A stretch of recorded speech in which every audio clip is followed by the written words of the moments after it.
Assalamualaikum warahmatullahi wabarakatuh.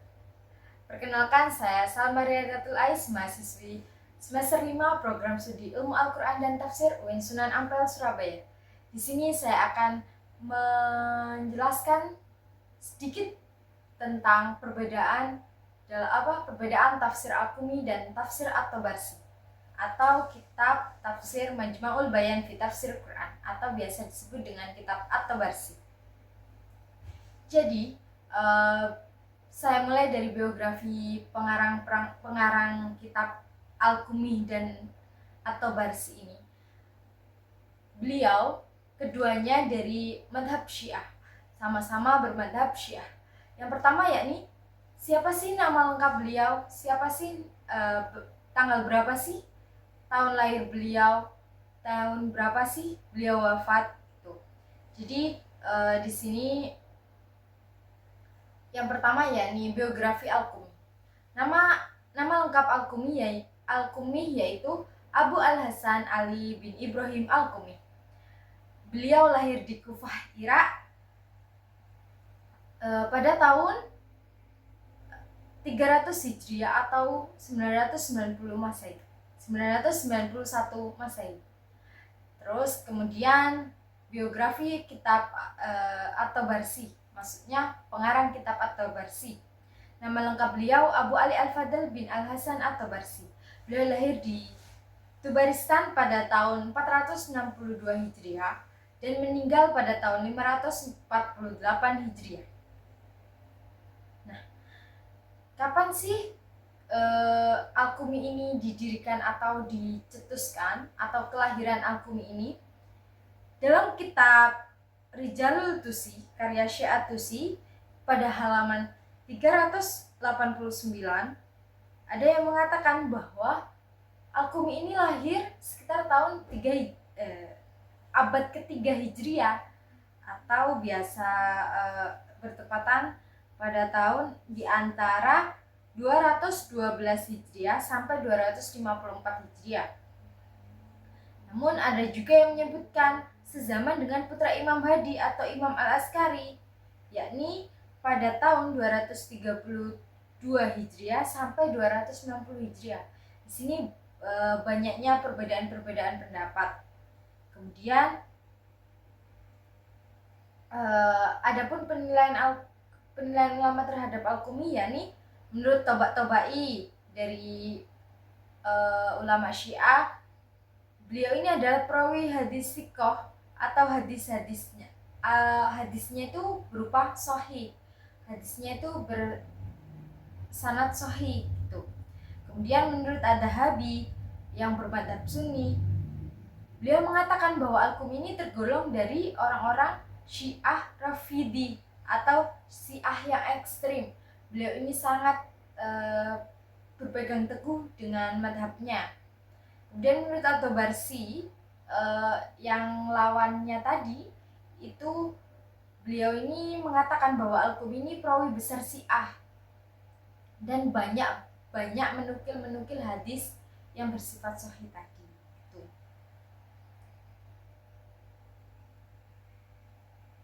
Kemudian karya-karya Al-Qumi yakni pada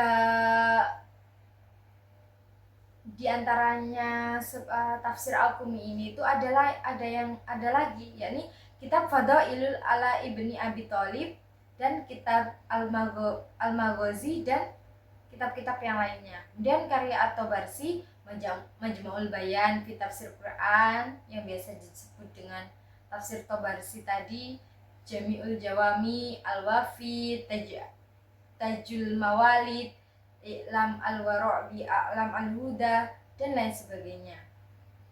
Kemudian bagaimana sih kelebihan atau paradigma Al-Qumi dalam penafsiran Al-Quran? Paradigma Al-Qumi dalam penafsiran ayat-ayat Al-Quran itu, beliau fanatik dengan madhab beliau. Doktrinnya itu Syiah Imamiyah. Syiah Imamiyah itu apa aja? Tauhid, keadilan, nubuwah, ma'ad, dan imamah. Kemudian Al-Quran mengalami tahrif atau perubahan. Al-Quran itu mengalami perubahan, meyakini Al-Quran yang dimiliki Ali dan keluarganya itu lebih lengkap dan berbeda dengan Al-Quran yang ada di sekarang ini, maksudnya di Mushaf Utsmani ini. Dan juga Al-Quran itu memiliki makna batin yang harus diungkap dengan tujuan untuk memasukkan doktrinnya sekalipun bertentangan dengan makna dohir-dohir yang ada pada saat ini, makna dohir ayatnya itu. Kemudian sumber makna ayat Al-Qurannya itu benar dari Ahlul Bait Nabi saja dan tidak menerima selainnya. Jadi makna Al-Quran yang benar menurut beliau itu hanya dari Ahlul Bait Nabi, bukan dari yang lain. Tuh. Dilanjut dari paradigma atau versi. Yang pertama yakni doktrin Syiahnya sama-sama imamiyah, sama seperti doktrinnya Al-Qumi, seperti itu. Kemudian tidak meyakini adanya tahrif dalam Al-Quran. Sedangkan kalau kata Al-Qumi itu, dia itu mempercayai bahwa adanya tahrif dalam Al-Quran atau mengalami perubahan di dalam Al-Quran itu mengalami perubahan. Sedangkan At-Tabarsi itu tidak meyakini bahwa adanya tahrif dalam Al-Quran. Terus yang ketiga yakni menekankan aspek batin. Yang keempat meyakini jumlah ayat dalam Al-Quran 6.236. Terus bersifat moderat seperti itu. Lanjut ke penilaian ulama terhadap kitab Majmu'ul Bayan fi Tafsir Al-Quran dan penilaian ulama Al-Qumi itu tadi yang sudah saya jelaskan. Nah, penilaian ulama terhadap kitab Majmu'ul Bayan fi Tafsir Al-Quran ini menurut Syekh Saltut, seorang mufti ahlu sunnah, itu di antara kitab tafsir yang ada, Majmu'ul Bayan ini tidak ada duanya karena punya kedalaman keragaman kategorisasi yang dibandingkan sebelumnya atau setelahnya. Maksudnya itu mempunyai sesuatu yang sama, maksudnya yang berbeda, mempunyai sesuatu yang berbeda dari kitab-kitab yang lainnya, yang sebelumnya dan sesudahnya, seperti itu. Kemudian metode-metodenya, metode tafsir Al-Qumi dan metode tafsir At-Tabarsi dalam penafsirannya. Yang pertama yakni Al-Qumi dulu. Al-Qumi itu tafsirnya bil maksur bil ra'i al-madmum.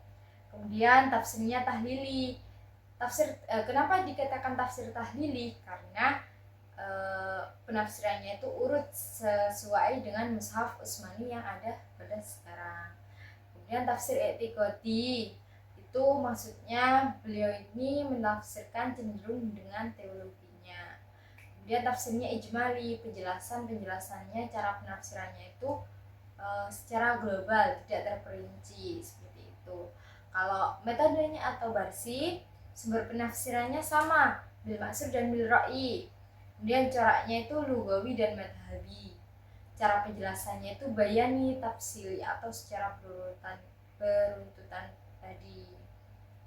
Nah, kalau sistematika penulisan tafsir Al-Qumi dan tafsir At-Tabarsi, sebelum persamaan tafsir Al-Qumi dan Tabarsi itu yakni sama-sama bil ma'sur dan bil ra'i.